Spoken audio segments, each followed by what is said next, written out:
beings, I don't know if you've ever felt this, but some people, this is going to sound awful, but some people just smell wrong. Now, that doesn't mean that they smell bad, they just smell wrong, you know what I mean? And some people just smell familiar, immediately familiar, and smell like home almost. And I'm sure your parents, when you were a little kid, they smelled like that. And sometimes you meet people who smell the same. And I think that a lot of that has to do, well, I mean, the very complex things that make people smell right or wrong to you. But that kind of familiarity is a pheromonal and hormonal thing that I'm sure the leopards and many of the other animals out here use far more than we do, even as human beings, because we're visually, you know, our visual cues are so much stronger than our olfactory ones. But an animal like this, which uses its olfactory senses or its nasal senses so much more readily, and they're so much more powerful than ours, that head rubbing is not just affection. I think there's quite a lot of olfactory sensory communication going on there.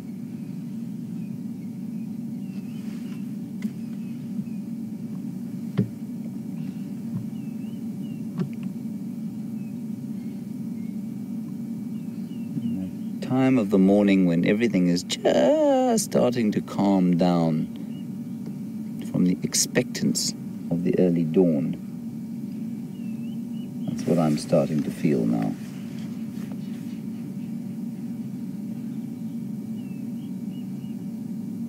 Lovely.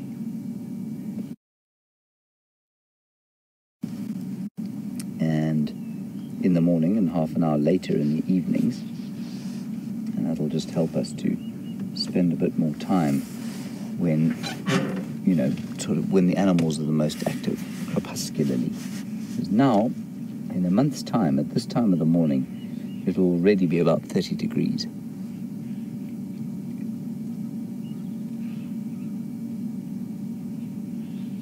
An immensely strong animal, but that's not unusual. And actually, someone in camp the other day was saying, is he unusually large? And then being surprised when I said, no, I don't think he is unusually large. And again, it's so interesting to me. We as human beings, our immediate reaction with a male cat is, he must be big. He must be big. He's gorgeous. He's, you know, he's kind of, we want to believe that he's bigger than the rest. Nobody ever says, wow, that's a tiny male leopard, or wow, that's a tiny male lion. Whenever they see a male, it's always, oof, that's an impressively large male lion, or that's a big male lion. For some reason, we associate size with impressiveness out here. I don't think he's especially large. His father, Mvula, is Tingana, sorry. And Tingana is a good-sized male, but he's not vast.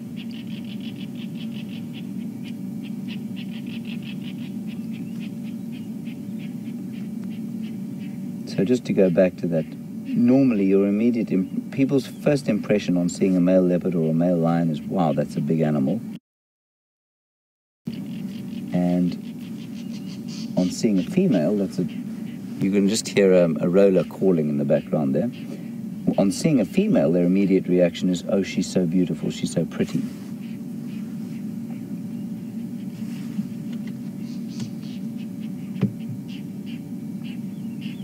And those just seems to be, as human beings, the characteristics that we like to associate with males that impress us and females that impress us.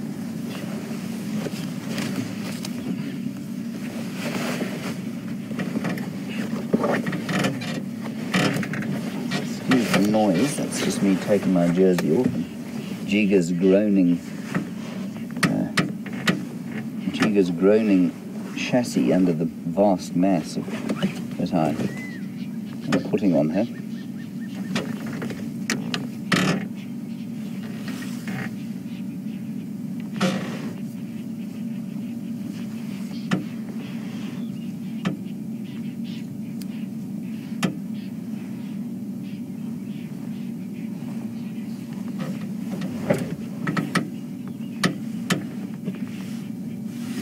suppose it is a little bit of a pity that we didn't find him earlier, because he'd probably have been doing a little bit more than he is now.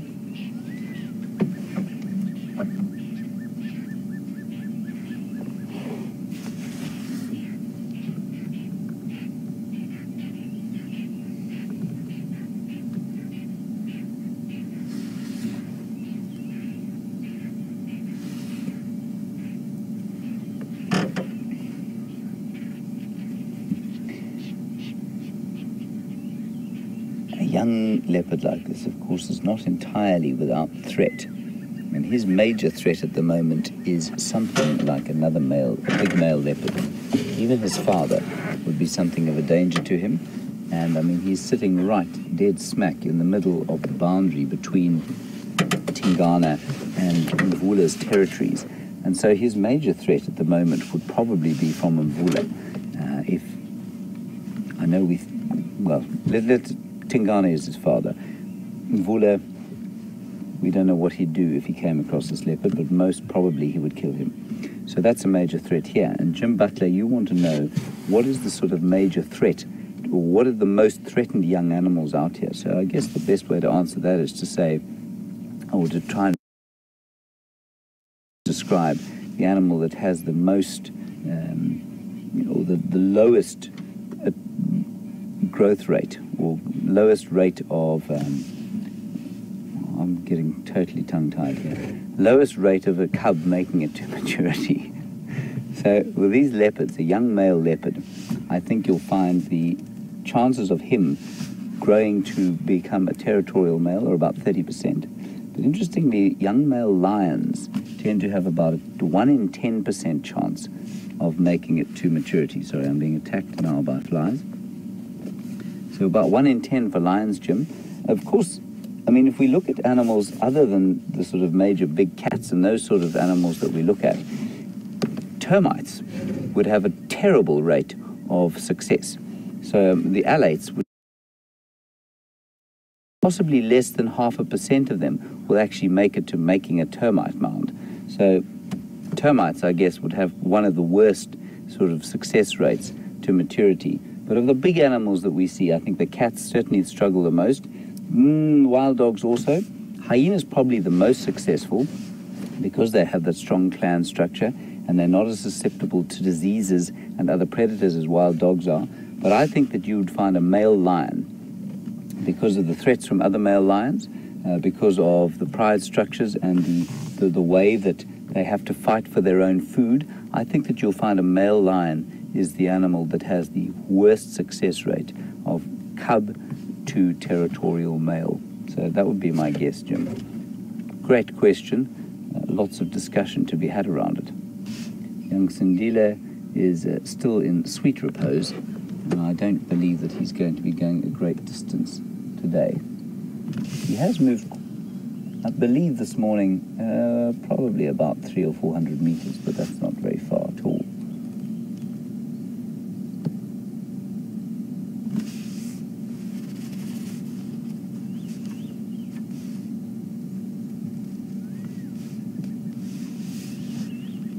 Just hear a few little birds around us, the birds of the mid-morning, white-browed scrub robins, a couple of blue waxbills going.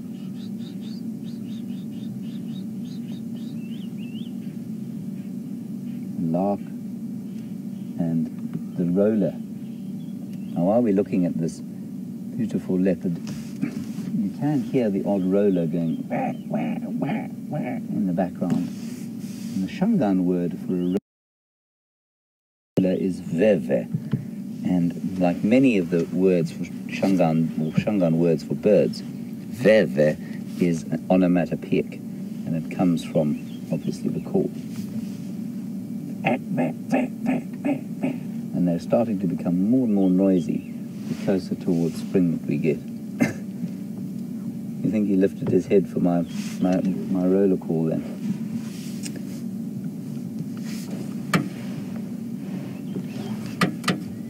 Now he's being bugged almost as badly as I am by the flies.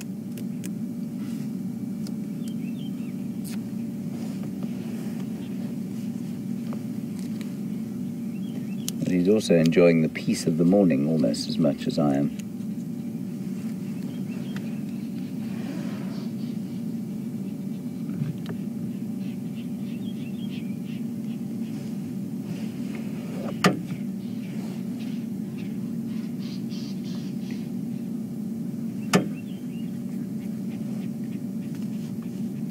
So a lovely comment from Astralina. Oh, can you see the bird just above him? Sorry, Astralina, I will get back to this. She's the little bird shouting at him. It's a chagra, a black-crowned chagra.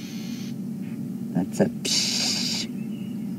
It's actually a brown-crowned chagra. That's what there it is. It's close by. Probably about 3 feet.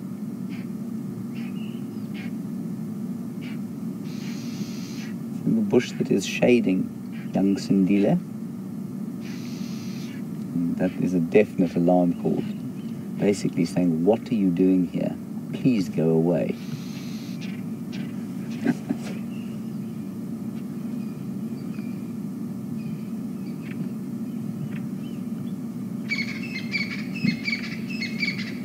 So, Astralina, you say that there's some evidence of, or that Shadow, who is Sindile's mum, was mating with the Tingana and the Anderson male. Now, the reason I got a little bit tongue-tied when I said if we came across Mvula, the thing is that we don't know exactly if sort of multi-paternity is possible in leopards. It is possible in some other predators and some other carnivores. We don't know if it's possible in leopards. So, what we do know is that females will mate with multiple males, and this is a common mammal strategy, to confuse males into thinking that they have produced offspring, and what that does is that then protects the offspring from being killed. I wouldn't be surprised to hear that Mvula had mated with Shadow, that Tingana had mated with Shadow, and the Anderson male had mated with Shadow. So, yes, we think that Tingana is the father of young Sindile here, but because we don't really know exactly the mechanism by which fertilization takes place and how it all happens, I think it's entirely possible that we don't know who the father of this leopard is. Of that dung for the DNA tests is so important, because that will reveal, I suspect, a number of fascinating things about what we have taken as gospel sort of truth before and perhaps are not true. So I suspect that he could be the Anderson male's son, he could be Tingana's son. I also think, and I say this because I think he's quite pale, that he could be Mvula's son. I think Mvula is quite a pale male leopard, and this is pure speculation. He's just not a very golden, he's quite a yellow leopard rather than a golden one, young Sindile. So who knows? But those DNA tests will eventually reveal these sorts of secrets to us. Very nice comment you made there, Astralina. Thank you.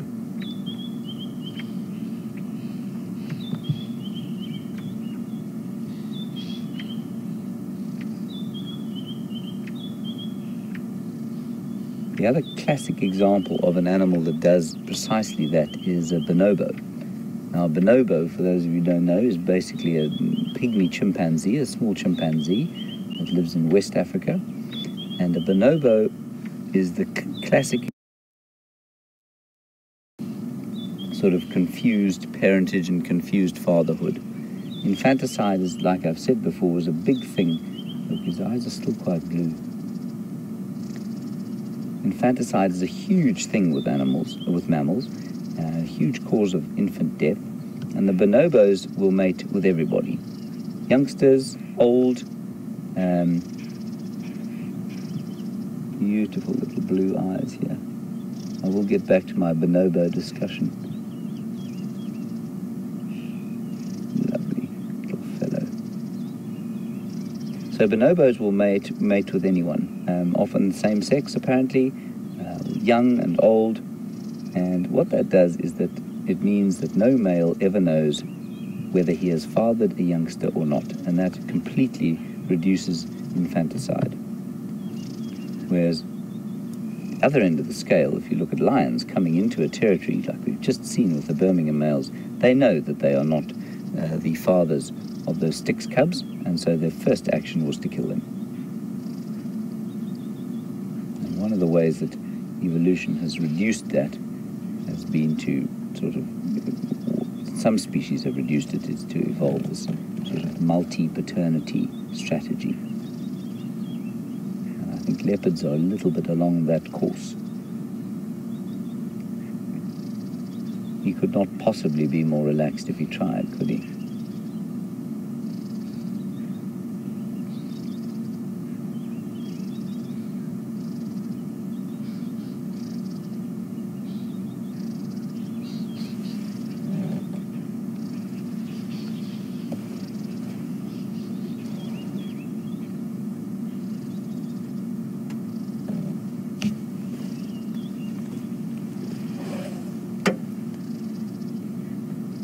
So just to clarify, the idea behind the dung collection is that all the people in the Sabi Sands who are driving around looking at magnificent leopards like this one are going to be gathering dung and sending it in to a study group. And Ellen, you want to know, surely they would need the dung of all the male leopards to be sure of paternity. Absolutely they would.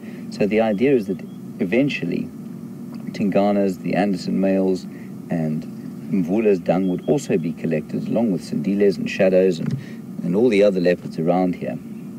And that would then give us a chance to be able to confirm or unconfirm perhaps, or refute paternity of leopards like Sindile. It will also give us an idea as to whether all the females in the area are as related as we think they are.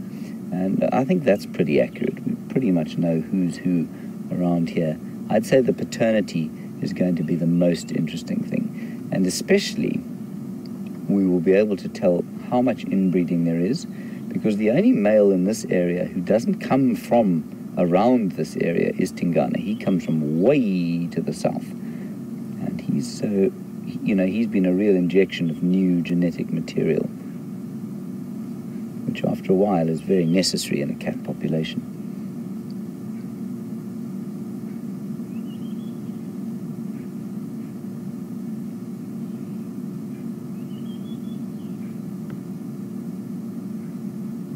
Just so completely at peace.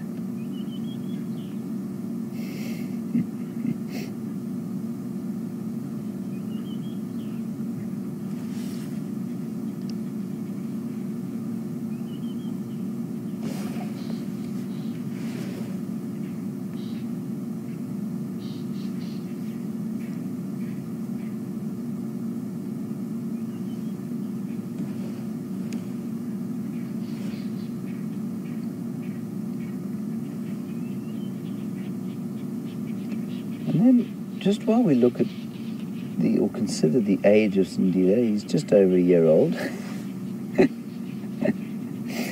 And Anna Marie, you want to know, can his mum get pregnant at any time from now? In theory, yes. But, what will normally happen, Anna Marie, is that he will normally leave her territory before she gets pregnant again. Now, they have had records of an 8-month-old female going independent straight away. The males tend to take quite a lot longer. In theory, she could come into estrus again now, but I don't think she's going to until he is well on the way to sort of leaving. So the best example of that would be Quarantina and Kunuma, the two young males that were birthed to Kurula, the elusive spirit flying leopard, who I have failed to find in the last 3 days. She hasn't had more cubs yet, and they are now how old? Viam, they're almost 3, aren't they? Approaching, yeah. Yeah, approaching 3 years old, and she's not pregnant yet. They have left her territory, and they come in pregnant again now, or coming into estrus again. I think are very slim indeed. So Karula has been seen mating, of course. Whether she's pregnant or not, I'm not sure, but certainly, yeah, I don't think it. I think it's going to be a while before Shadow comes into estrus and is mates again. I think it's going to be a little while from now. Although she's shouting at him, of course, and Scott described an amazing sort of interaction that they had yesterday, where he was looking, or she was looking for him for a long time, calling, and then when she did eventually find him, she was sort of shouting at him and baring her teeth and seemed to be quite irritated. It may indicate that he's going to be spending more time on his own, but I don't think that she will come into estrus for the next year, but I might be wrong.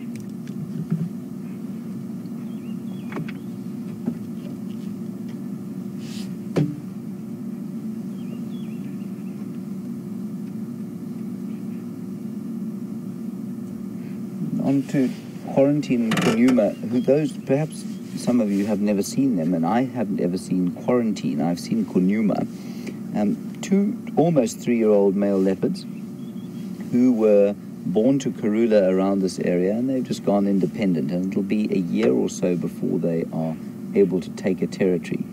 And Jennifer, you want to know if we hear about them. I haven't heard about Quarantine for a while. Conuma, yes, we actually saw him not too long ago, once at Buffelshoek Dam, and then he had a kudu kill just in the drainage line to the south of Gowrie Dam. And he looked in fine fettle and seemed to be fine, but they'll be quite nomadic at this stage of their lives. They'll want to avoid any conflict with other big male leopards, because that is still their major threat at the moment. And so, yeah, we don't hear too much about him, I must say. That's not to say they won't pop on now and again. And I have seen this before, where two males like that, one will stay quite close to his mum's territory for a while, and the other will disperse quite a distance. I think you'll find that Tingana was probably an example of that.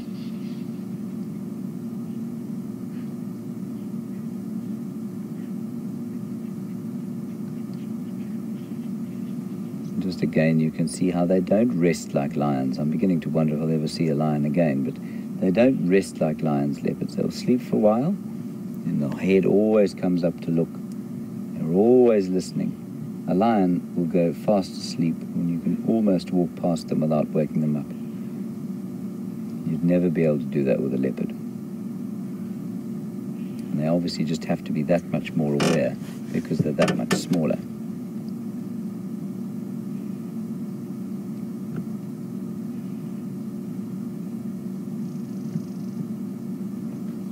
Another thing to note in that picture that you've got there is pink nose. And unlike the lions, the leopards' noses don't necessarily get darker as they get older. So some of them will stay pink and some of them will go dark very quickly. He's got a very sweet little pink nose.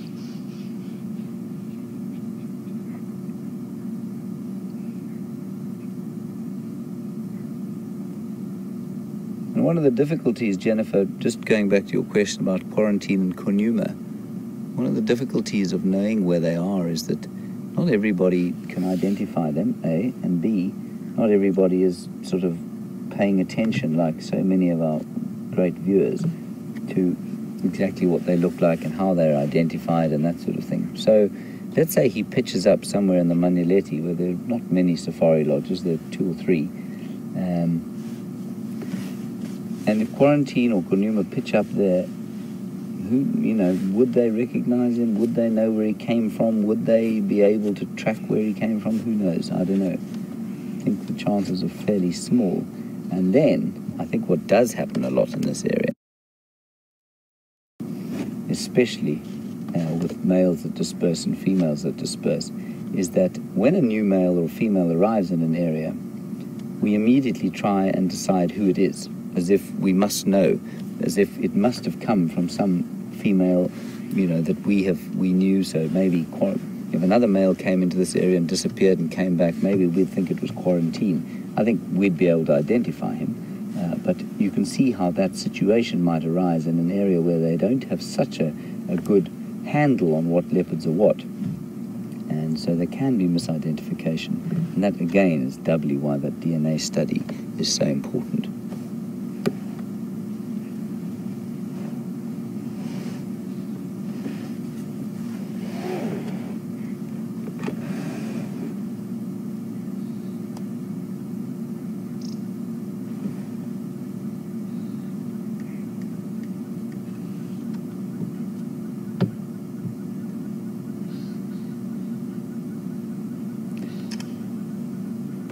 So, very nice comment from Ellen, Ellen is one of our most adept leopard followers, and you say that Quarantine and Kunuma were found sharing a kill on Nkoro, which is not far from here, just the other day. So that's where they are. So we don't need to worry too much about them at the moment. Now we're just going to pop across to Brent and see what else he's got. No doubt something interesting. And I'll probably hang around here for a bit longer and see you just now.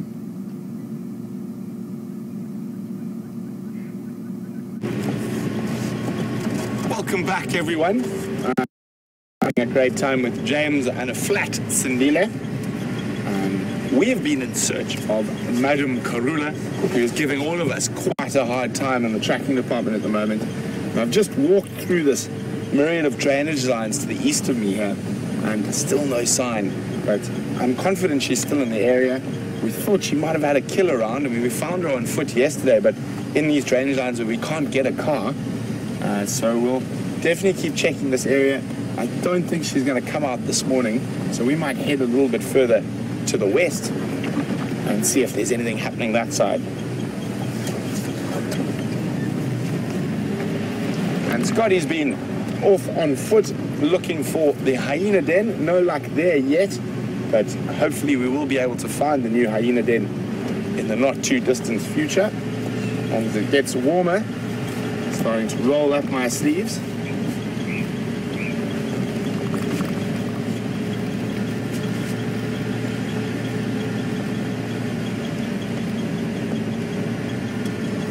Quite a lot of hyena tracks on the road in the area, but no leopard tracks just yet.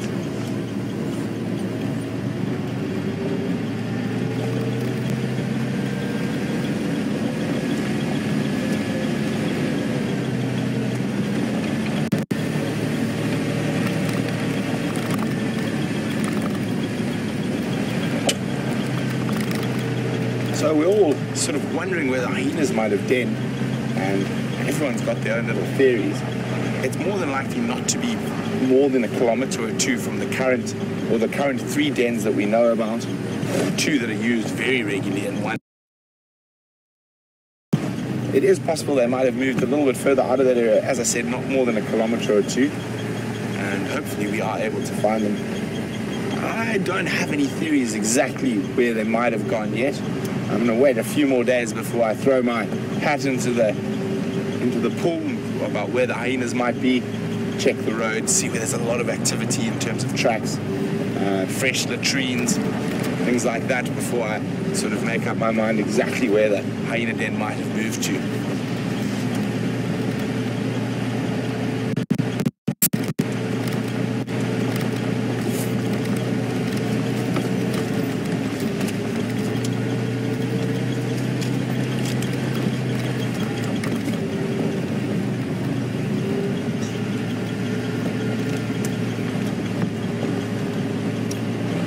So I've just been walking through that myriad of drainage lines, or dongas.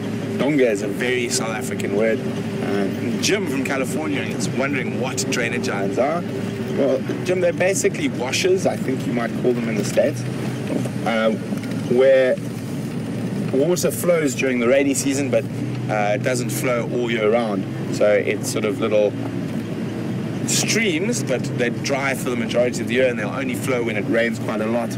Areas of erosion. They're generally formed on the divide between 2 different soil types, so where there's the least resistance for the water to flow through. And in that little area where we are there is obviously quite the conjunction of many different soil types, and so you've got probably about 14 or 15 of those little drainage lines, some of them very deep, sort of 10, 12 foot deep, and very narrow, others wider, the sandy bottom. And there's all the sort of headwaters of the Mulwati, which is that sort of dry riverbed that we drive down sometimes. This is sort of where it starts. So it's right up in the sort of source of the Mulwati. Lots of, generally a bit thicker around there, and you get a few evergreen trees growing on the edge. So a really good spot for a leopard to spend its time. Nice cool area, it can lie in the cool sand or under those lovely evergreen bushes and trees.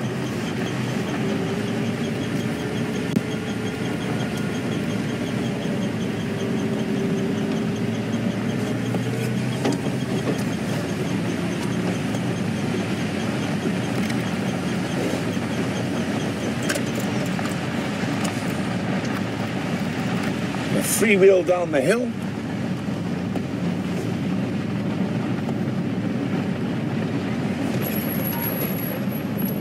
I thought I saw some tracks there.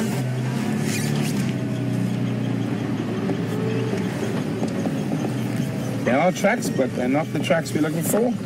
Can you see them there, Andrew? There we go. Hyena tracks disappearing to the north into Buffalo's Hook. Up a nice prominent game path.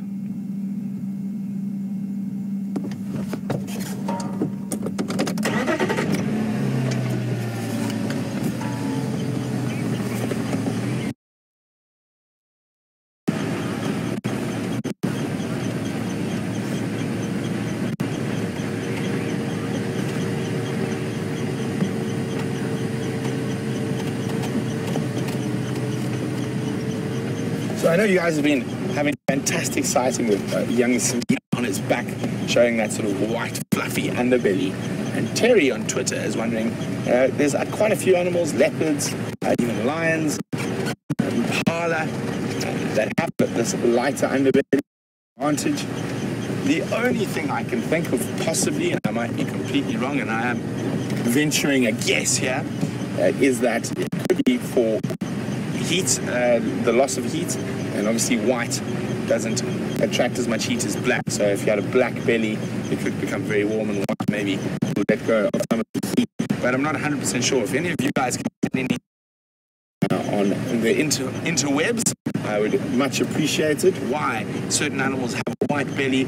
Is there any advantage or evolutionary advantage to this? And you can send your answers through to questions@wildearth.tv on email. Use the hashtag. Hello everybody, sorry about the crash cut there. Well, the good news is Sindile has moved. The bad news is, of course, that he's moved into a thicket, the likes of which I think it would be difficult to dynamite out of the place, as VM suggested we try and do. I had to tell him that was not going to happen. That's not an acceptable plan. I'm going to sneak very slightly forward and see if we can't get a slightly better view of his more than one spot and an ear in this thicket. So hold on. It is... I am basically parked on another thicket.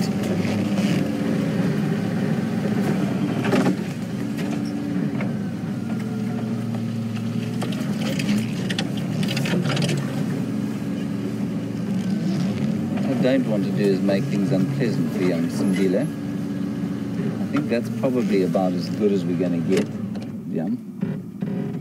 I can go back a bit. Forward. Yeah, there we go. Yeah, that's about it until he moves.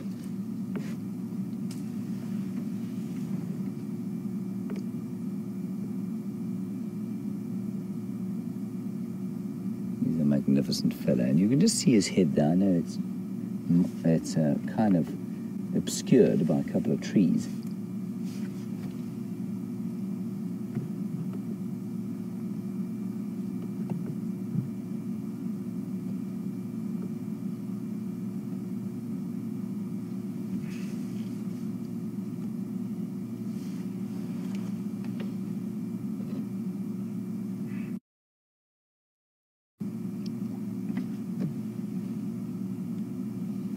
So I believe just before you came from Brent, you were discussing why so many animals seem to have white underbellies.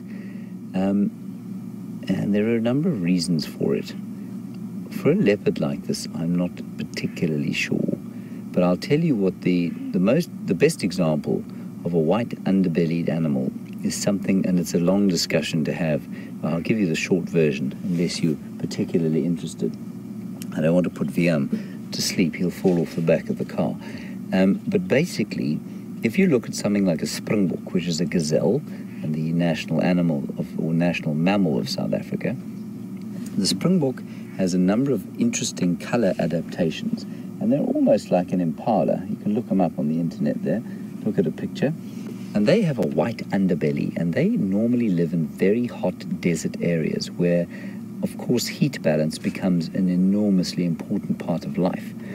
And to have a white underbelly is an advantage because what it does is it reflects the heat that radiates off the earth and perhaps would heat the underside of a darker animal. That white underbelly reflects, and so it keeps part of the pelage cool. Now, the reason they're not white all over, of course, is that would make them extremely obvious to predators. So they can't be white all over. Now, if you look at a leopard and quite a few other animals, a white belly, especially for animals A, close to the ground, and B, that are a bit smaller, tends to be the norm. And I suspect it's got something to do with heat balance. And the only other reason I can think of any kind of white or black even would be some kind of communication device. And I don't believe that the leopard necessarily uses its belly for communication too much. So I think it probably has something to do with heat balance. You'll note that the fur on the stomach of the leopard, I suspect maybe that it's white like that because it is thick, and by being white it does tend to reflect more heat than it would if it was black. So that would be my answer. I'm not sure if it's necessarily true, but certainly, you know, animals out here, certainly in hot areas, you must remember that we as human beings have, with our upright stance, are ideally adapted to heat. It may not feel like it at times, but we're actually better adapted to heat and water loss than many other mammals in the world. And if you look at an animal like a springbok or an impala is called a bit like a springbok. They've also got a fairly pale underbelly. They are always orientated more towards the sun than we are. So because they are not standing upright, more of their surface area is exposed to the sun than it is for a bipedal mammal like us. And what that means is that their exposure to radiant heat is obviously that much greater than it would be for us. And so that's why so many mammals are active dawn and dusk when they can see and it's a bit cooler than they are in the middle of the day. And we, our evolutionary ancestors as human beings, are a notable exception. We were often much more active during the middle of the day as scavengers rather than hunters, and we managed to do that because we could stand upright. And so we were far less exposed to the heat than some of the other animals. So in a nutshell, that I think is why there are white bellies around here. I hope that gives you some kind of clarity. If not, I'm very sorry. Feel free to send through further questions on the topic.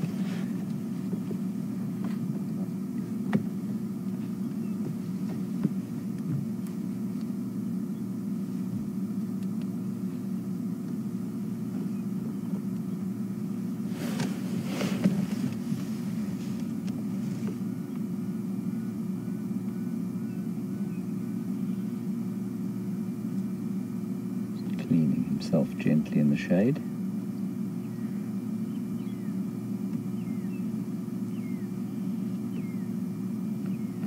A couple of other birds calling off. You can hear some pearl-spotted owls.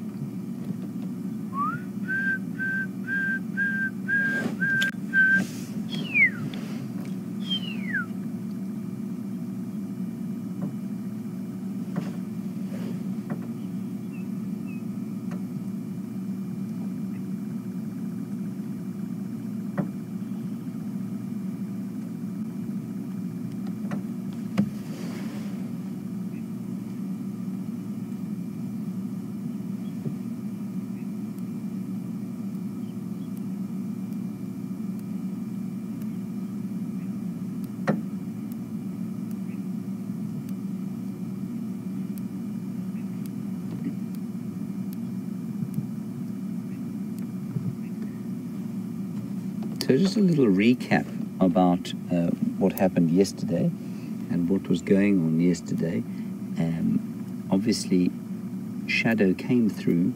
She eventually found Sindile and shouted at him, and yelled at him, and generally fairly unpleasant at times to him. But then they seemed to make up, which was nice. And Blair, you want to know, are they in the same area? Has she left him in the same area and gone off hunting? They are in a similar area to where they were left yesterday. He's come a bit further east, actually, towards where he was first found, or towards where she was first found. So, yes, they are in a very similar area. I would say he's probably yesterday evening when he was left. So that's about 900 feet. So not too far at all, maybe even less than that. So he'll be around here. He will, of course, now start to wander a bit more, now that he's a little bit older. And that's perhaps why she was so irritated with him, but who knows? We really can't tell.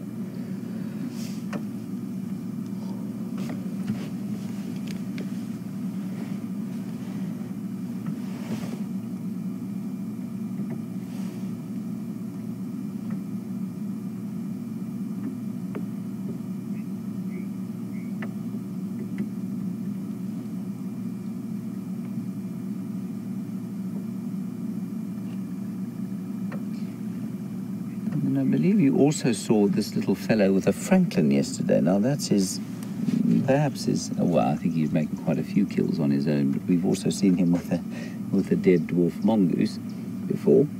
And Brenda in Pennsylvania, where I don't think the leopard population is particularly high. Thank you for your question. You would like to know, is a Franklin easy to catch?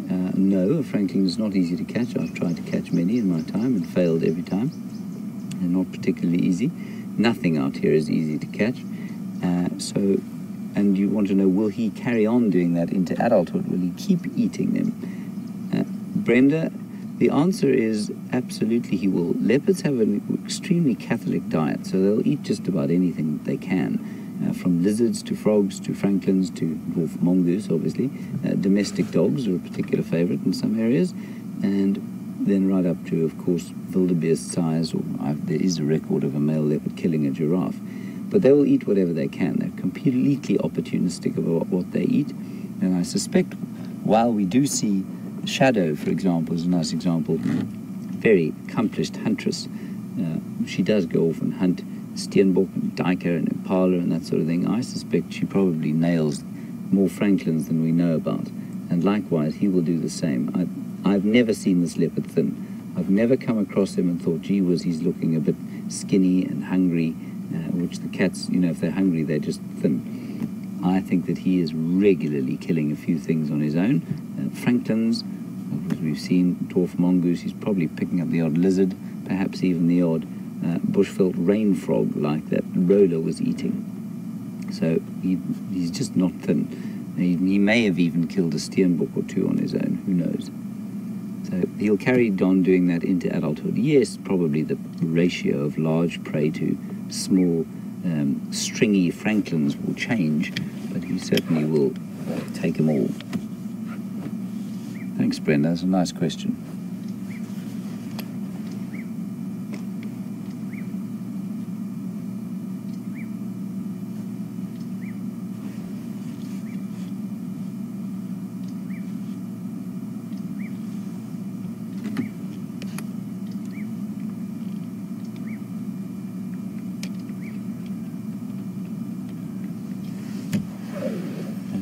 Watch young Sindile there scratching.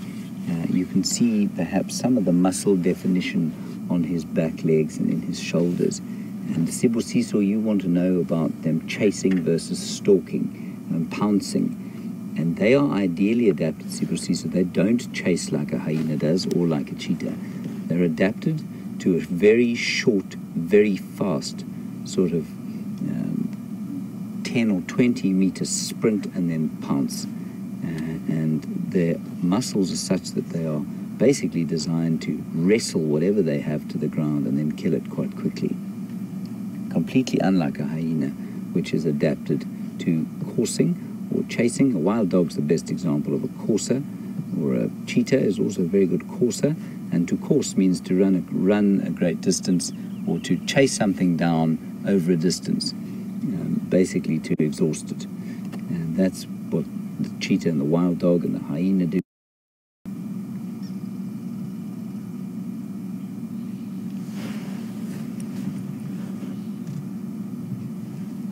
I tell you what we're going to do, everybody. I'm going to try and reposition so we can get a slightly Sindile. If I can't get into a better position than this, then we're going to probably head out of here. But while I'm doing it, while I'm trying to maneuver through this fairly impenetrable thicket around us, well, it doesn't look that impenetrable in front of us, but to get any closer or around Sindile it is quite. And I don't want to disturb him. Then we're going to go across to Brent and see what he's found and have a chat to him. I've no doubt he'll have something interesting to tell you. And if I can't get in here, then I'm going to probably pull out of the sighting. But it has been a wonderful sighting of him. I'll see you in just a little while.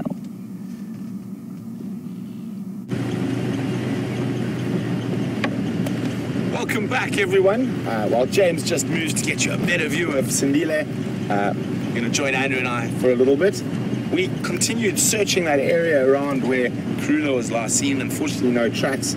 So now we're just having a little bumble. I couldn't help myself. I had to go past where we saw the serval very briefly yesterday evening. Unfortunately, no luck. And now I'm probably going to meander down towards the treehouse waterhole and see if there's anything around there. Hopefully we find some tracks. We have done the majority of Djuma today, and we've seen a lot of elephant and a lot of elephant tracks. But that's about it so far. No kitty cats. Update on the Birminghams.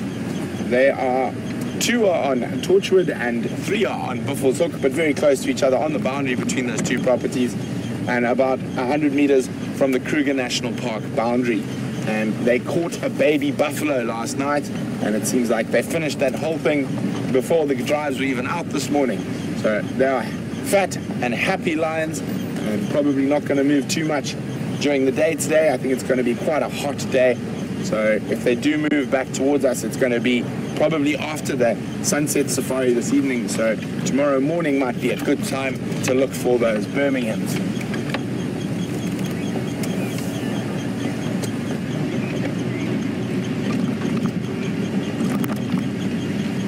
Follow me sign, like the black tip or white tip to certain animals' tails, or like the circle around waterbuck's bottom.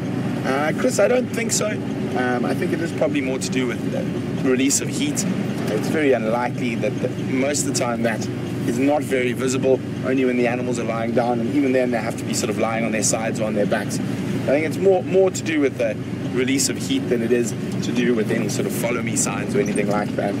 But it would be very interesting, and we must always remember we don't know nearly as much as we think we do, and the animals can prove us wrong on a daily basis, even on an hourly and minutely basis. And we wrote the textbooks, the animals didn't read them, and they can do whatever they want depending on the situation.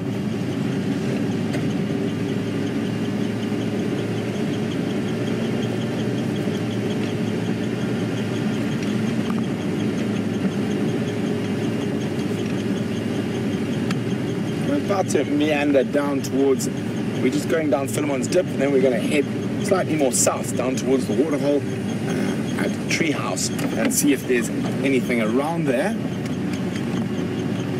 Santon is wondering, do we still have the equipment for the live walks, or is that not something we're going to be doing? Jennifer, we do have the equipment, and the live walks will be starting again soon. It is not something we're going to do every day, but definitely will be becoming a more common part of what we're doing out here. So don't worry, the walks will be coming back quite soon, and we still have the equipment. Still a bit of tweaking going on to try and make sure that equipment is perfect before we launch into fully live walks regularly.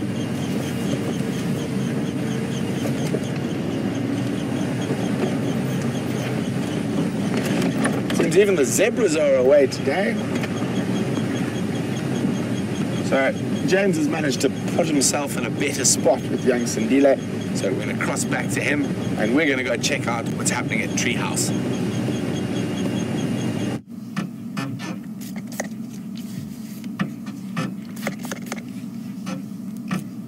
Hello everybody, welcome back to Jiga and Sindile.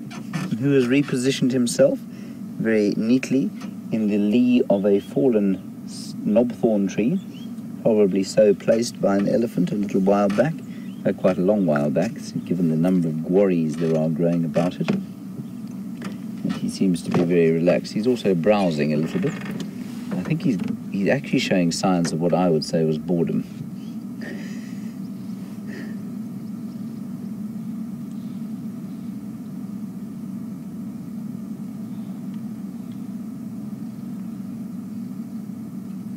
So sweet.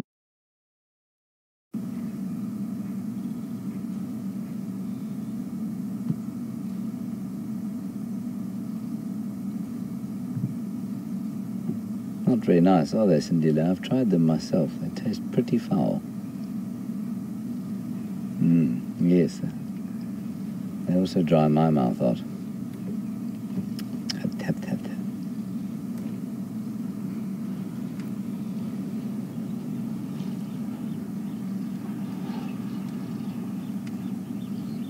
You can just hear a sort of delivery van going past on the major road that we're not too far from. I mean, within the reserve, of course. Delivering some kind of food to the lodges. Many lodges around here. And so many of them created basically on the back end of viewing this magnificent animal, Panthera pardus, or the African leopard. And somebody else in camp was asking, I think it was Tara, about his eyes the other day and whether they were still blue. You can see they definitely still have a tinge of blue in them, but they're certainly not very blue anymore.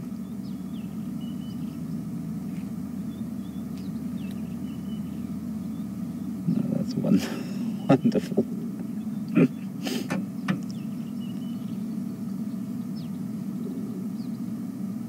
He thinks it's going to be comfortable, but I don't think it is.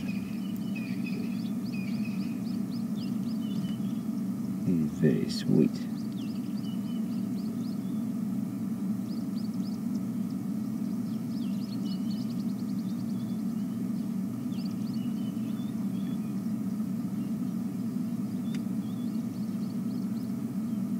Fast asleep.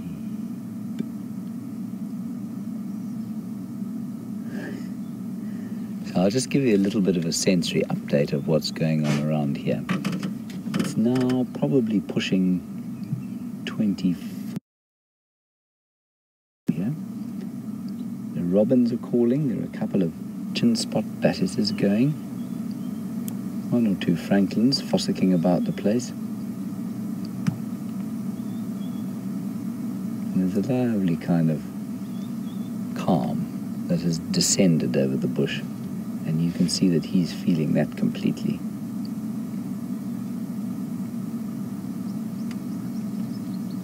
Little sunbird calling in the distance. A white-bellied sunbird, Africa's equivalent of a hummingbird. And a very pleasant, cool breeze coming out of the north. And you can see as he's found himself a beautiful place to snooze, so his camouflage is an excellent way for him to sleep in relative peace. Although I tell you what, walking through here, that white belly would be pretty obvious. That would be the first thing you'd notice. You can even see there in the picture that his face is much more cleverly hidden in the dappled light of that quarry bush compared with his belly.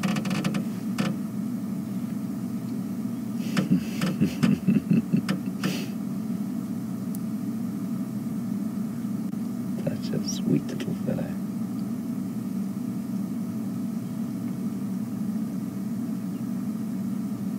I also wonder at what stage we will stop, because I don't think anybody's ever described Mvula and Tingana like that. You know, they just tend to be much more, they don't give off that impression. They're magnificent, but they're not cute or sweet anymore, I don't think. And this chap's still got such playfulness about him.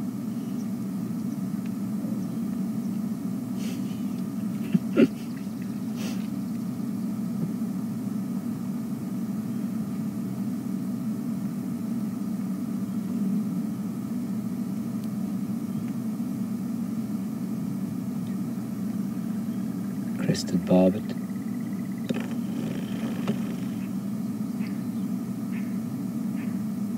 And then you can hear the roller again, the veve.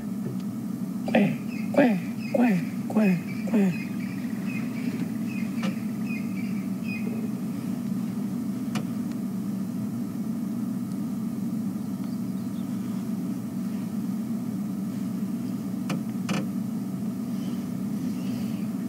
Every so often, there's a little subtle smell on the wind of a knobthorn flower. They will start to flower very, very soon.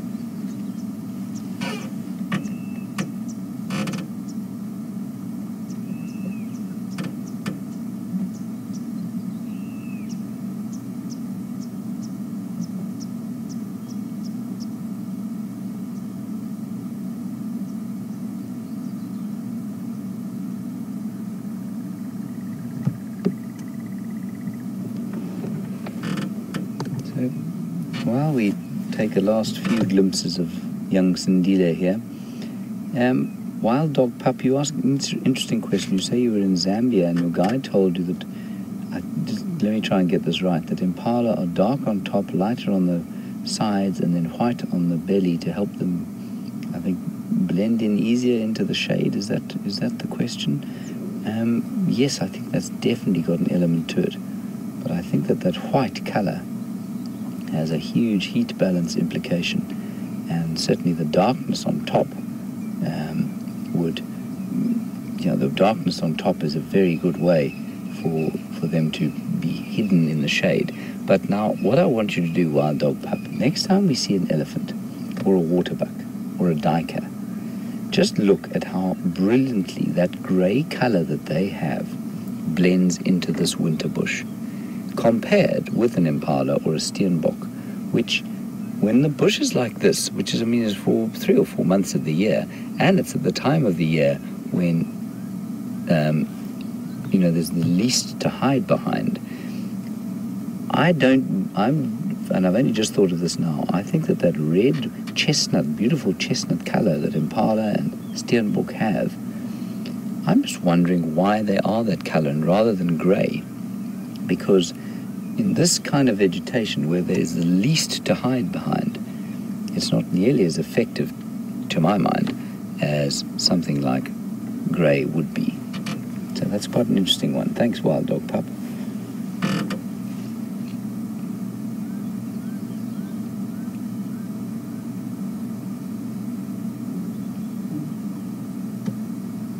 He's settling in for the long haul, this little fella.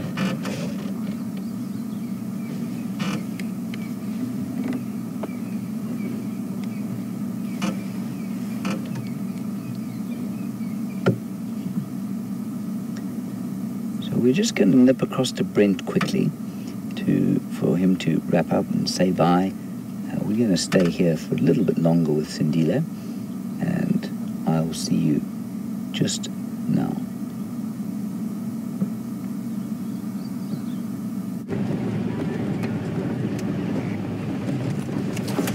Welcome back, everyone. It's coming to that time in the safari where we're going to be saying adieu. So from myself and Andrew here on Wendy, it's been wonderful having you out on safari with us, the Sunrise Safari, and please do join us again for the Sunset Safari, and we really do appreciate all your questions and comments that you send in. Thank you again very much for that.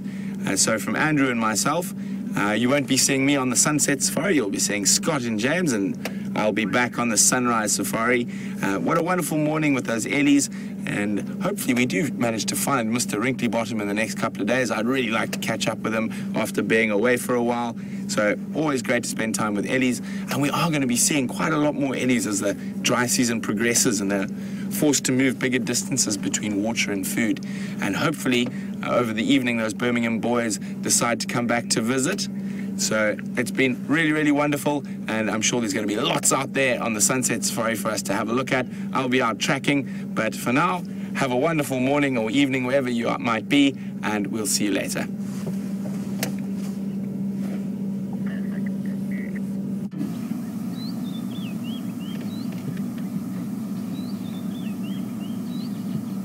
everybody, welcome back. That's not Sindile in my hand. That is a small spider that I found that looks like a squid. I don't know anything else about it other than it looks like a squid, but it has 8 legs and therefore definitely isn't a squid. The other reason I know it's a squid is why, Fiona? Out of the water? Exactly, we're not at the sea. Good point. Right, so we'll just have a quick look again at Sindile, who is immobile, as all cats should be at this time of the day.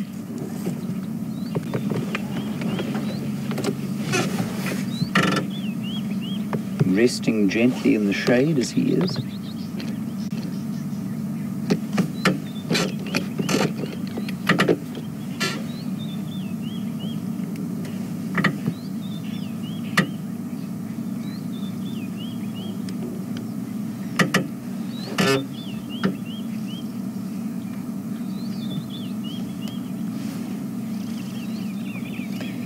So an interesting one from Ramey just before we wrap up. Do male leopards seek to kill young leopards, or do they just kill them if they come across them? Ramey, I think it's a little bit of both. You know, they will seek to mate, of course, as often as possible. And the more youngsters there are around, the smaller their chances of mating are. Because, of course, well, I mean, this is assuming that it's not their cubs that are around the place. So if they become aware that there is a female in their territory and perhaps she has cubs, they will absolutely seek the cubs out. Probably not as actively as the lions do, but definitely there will be an element of seeking the cubs out. So, everybody, it has been a magnificent morning. I'm so pleased to have found a leopard finally after I was beginning to wonder if I'd ever see another one. It's been a few quiet drives, but then a wonderful, subtle sort of quiet time here with Sindile in the bush. A big thank you to Viam on camera, who's been very patient with me. He's only eaten 3 bananas this morning. How many bananas? Only 1 banana this morning. He's looking ravenous, in fact. So I'm not sure we'll get home before he has to stop and eat something else. A big thank you to Brent, of course, and Andrew on the other vehicle. And back in the hot seat, Nikki Austin with Tara sitting next to her, and a couple of people coming in today to help out as well. Also, we must not forget the great genius of Eugenius, and Peter Braat is also around helping Eugene with some of the technical stuff. And mostly, of course, a big thank you to all of you for your wonderful questions and comments. You really do spark some very lively debate and some interesting stuff that makes me think and makes me have to rush back and try and read up on some of the questions you ask. So thank you so much for those.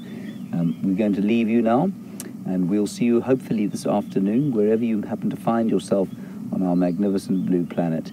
We'll see you later. Bye-bye.